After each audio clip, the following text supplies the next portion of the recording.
देने वालों की जानिब से ऑल पाकिस्तान ब्यूटिशियंस के लिए खुशखबरी। Bridal competition, mehndi competition, one day workshop, entry fees 1000। परी कैपिटल होटल मैडम जिया अहमद की ज़ेन निगरानी में ये तकरीब मुनक्कद की जा रही है, जिसमें ऑल पाकिस्तान की ब्यूटिशियंस शिरकत कर सकती हैं।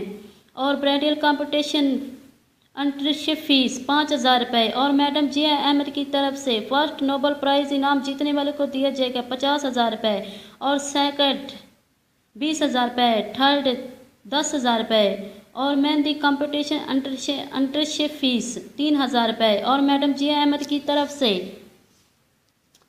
फर्स्ट नोबल प्राइज़ इनाम 20,000 रुपये, सेकंड 10,000 रुपये, थर्ड 5,000 रुपये। जिसमें तशरीफ़ ला रहे हैं कराची टीवी सेंटर और फिल्म इंडस्ट्री और हम टीवी के मशहूर मेकअप आर्टिस्ट वाजिद खान, जो आपको लाइव मेकअप करना सिखाएंगे। और इस तकरीब में शिरकत करना मत भूलिए। और मज़ीद मालूमात के लिए नीचे दिए गए नंबर्स पे आप कांटेक्ट कर सकते हैं।